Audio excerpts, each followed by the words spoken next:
Hello friends, ಪ್ರಸ್ತುತ middle ಈಸ್ಟ್ನಲ್ಲಿ ಆಗ್ತಾ ಇರೋ ಯುದ್ಧದಿಂದ ನೀವು ಹಾರ್ಮುಜ್ ಜಲಸಂಧಿ ಅಥವಾ ಸ್ಟ್ರೈಟ್ ಆಫ್ ಹಾರ್ಮುಜ್ ಬಗ್ಗೆ ನ್ಯೂಸಲ್ಲಿ ಕೇಳಿರ್ತೀರಿ. ಇದರ ಜೊತೆ ಪೆಟ್ರೋಲ್, ಡೀಸೆಲ್, ಗ್ಯಾಸ್ಗಳ ಬೆಲೆ ಏರಿಕೆಯಲ್ಲೂ ಕೂಡ ಈ ಜಲಸಂಧಿಯ ಪ್ರಮುಖ ಕಾರಣವಾಗುತ್ತೆ. ಈ ವಿಡಿಯೋದಲ್ಲಿ ಈ ಹಾರ್ಮುಜ್ ಜಲಸಂಧಿ ಎಲ್ಲಿದೆ ಮತ್ತು ಯಾಕೆ ಈ ಮಾರ್ಗ ಪ್ರಪಂಚಕ್ಕೆ ಅವಶ್ಯಕತೆ ಇದೆ ಅನ್ನೋದನ್ನು ಸಂಪೂರ್ಣ ಮಾಹಿತಿ ನೀಡ್ತೀನಿ.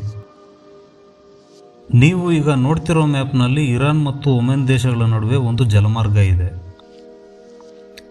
ಇದರ ಉದ್ದ ಕೇವಲ 167 ಕಿಲೋಮೀಟರ್. ಆದರೆ ಹಡಗುಗಳ ಸಂಚಾರಕ್ಕೆ ಉಪಯೋಗ ಆಗೋದು ಕೇವಲ 33 ಕಿಲೋಮೀಟರ್ ಮಾತ್ರ. ಈ ಜಲಮಾರ್ಗ ಪರ್ಷಿಯನ್ ಗಲ್ಫ್ ಮತ್ತು ಅರಬ್ಬಿ ಸಮುದ್ರವನ್ನು ಕನೆಕ್ಟ್ ಮಾಡುತ್ತೆ. ಅಂದರೆ ಹಡಗುಗಳ ಮೂಲಕ ಗಲ್ಫ್ ದೇಶಗಳಲ್ಲಿ ಉತ್ಪಾದನೆಯಾಗುವ ಕಚ್ಚಾ ತೈಲ ಜಗತ್ತಿನ ದೇಶಗಳಿಗೆ ಹೋಗಬೇಕಾದರೆ ಇದೊಂದೇ ಮಾರ್ಗ ದಾಟಬೇಕು. ಈ ಚಿಕ್ಕ ಸಮುದ್ರ ಮಾರ್ಗದ ಮೂಲಕ ಜಗತ್ತಿನ 20% ತೈಲ ಸಾಗಾಣಿಕೆ ನಡೆಯುತ್ತೆ ಮತ್ತು 20-30% ಲಿಕ್ವಿಡ್ ನ್ಯಾಚುರಲ್ ಗ್ಯಾಸ್ ಇದರ ಮೂಲಕ ಸರಬರಾಜಾಗುತ್ತೆ. ಪ್ರತಿದಿನ ಇಲ್ಲಿ ನೂರಾರು ಹಡಗುಗಳು ಈ ಮಾರ್ಗದಲ್ಲೇ ಓಡಾಡುವುದರಿಂದ ಯಾವುದೇ ತೊಂದರೆ ಆಗಬಾರದು ಅಂತ ಇಲ್ಲಿ ಟ್ರಾಫಿಕ್ ಸಪರೇಷನ್ ಸ್ಕೀಮನ್ನು ಸ್ಟಾರ್ಟ್ ಮಾಡಿದ್ದಾರೆ. ಅಂದರೆ TSS ಅನ್ನು ಅಳವಡಿಸಿದ್ದಾರೆ. ನಮ್ಮ ರಸ್ತೆಗಳಲ್ಲಿ ಇರೋ ಥರನೇ ಈ ಮಾರ್ಗದಲ್ಲಿ 2 ವೇ ಸಿಸ್ಟಮ್ ಇದೆ. ಇಲ್ಲಿ ಹಡಗುಗಳು ಒಳಗಡೆ ಬರೋದಕ್ಕೆ ಒಂದು ದಾರಿ ಇರುತ್ತೆ, ಹಡಗುಗಳು ಹೊರಗಡೆ ಹೋಗೋದಕ್ಕೆ ಒಂದು ದಾರಿ ಇರುತ್ತೆ. ಪ್ರತಿ ದಾರಿಯ ಅಗಲ ಸುಮಾರು 2 ನಾಟಿಕಲ್ ಮೇಲಿದೆ. ಆದ್ದರಿಂದ ಸಮುದ್ರದಲ್ಲಿ ಯಾವುದೇ ಸಮಸ್ಯೆ ಬರದೆ ಹಡಗುಗಳು ಸುಲಭವಾಗಿ ಪ್ರಯಾಣ ಮಾಡ್ತವೆ. ಸರಾಸರಿ 21 ಮಿಲಿಯನ್ ಬ್ಯಾರಲ್ಗಳಷ್ಟು ತೈಲ ಈ ಹಾರ್ಮುಜ್ ಜಲಸಂಧಿಯ ಮುಖಾಂತರ ಹಡಗುಗಳು ಸಾಗಾಣಿಕೆ ಮಾಡ್ತವೆ.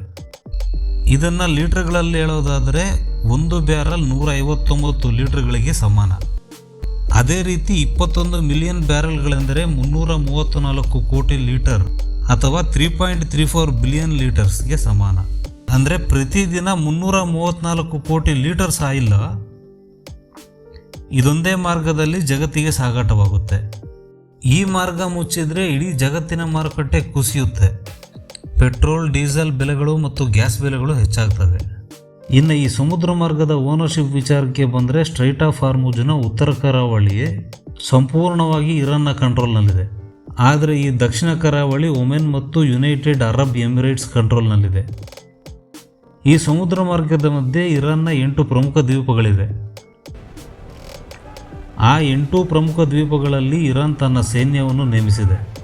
ಈ ಗಲ್ಫ್ ದೇಶಗಳಲ್ಲಿ ಯುದ್ಧಗಳಾದಾಗ ಅಥವಾ ಇರಾನ್ ಮೇಲೆ ಯಾವುದೇ ದೇಶ ಯುದ್ಧಕ್ಕೆ ಬಂದಾಗ ಇರಾನ್ ಕೊಡೋ ವಾರ್ನಿಂಗ್, ಯುದ್ಧವಾದರೆ ನಾವು ಹಾರ್ಮುಜ್ ಜಲಸಂಧಿನ ಬಂದ್ ಮಾಡ್ತೀವಿ ಅಂತ.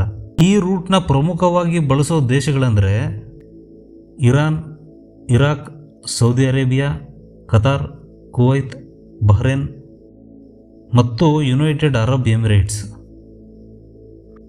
ಆದರೆ ಈ ಸಮುದ್ರ ಮಾರ್ಗದ ಮೂಲಕ ಹೊರಬಂದ ಆಯಿಲ್ ಬಳಸೋ ದೇಶಗಳು ಯಾವಂದರೆ ಭಾರತ, ಚೀನಾ, ದಕ್ಷಿಣ ಕೊರಿಯಾ, ಜಪಾನ್ ಹೀಗೆ 85% ಏಷ್ಯಾ ದೇಶಗಳು ಬಳಕೆ ಮಾಡ್ತವೆ. ಅದಕ್ಕೆ ಈ ಪ್ರದೇಶದಲ್ಲಿ ಯಾವುದೇ ಪ್ರಾಬ್ಲಮ್ ಬಂದರೂ ಕೂಡ ನಮ್ಮ ದೇಶದಲ್ಲಿ ಪೆಟ್ರೋಲ್, ಡೀಸೆಲ್, ಗ್ಯಾಸ್ ಬೆಲೆ ಹೆಚ್ಚಾಗ್ತವೆ. ಈ ಹಾರ್ಮುಜ್ ಜಲಸಂಧಿ ಗಾತ್ರದಲ್ಲಿ ಚಿಕ್ಕದಾದರೂ ಇದರ ಪ್ರಭಾವ ತುಂಬ ದೊಡ್ಡದು. ಜಗತ್ತಿನ ಆಯಿಲ್ ಎಕಾನಮಿ ಅವಲಂಬನೆಯಾಗಿರುವುದು ಈ ಜಲಮಾರ್ಗದ ಮೇಲೆ.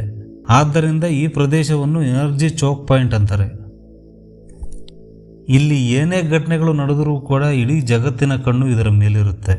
ಈ ಸಮಸ್ಯೆ ತಡೆಯೋದಕ್ಕೆ Saudi Arabia the Saudi east west crude oil pipeline ನಿರ್ಮಿಸಿದೆ. ಇದು ಪರ್ಷಿಯನ್ ಗಲ್ಫ್ನಿಂದ ಕೆಂಪು ಸಮುದ್ರಕ್ಕೆ ಪೈಪ್ಲೈನ್ ಮೂಲಕ ತೈಲವನ್ನು ಸರಬರಾಜು ಮಾಡಲು ಕನೆಕ್ಟ್ ಮಾಡುತ್ತೆ.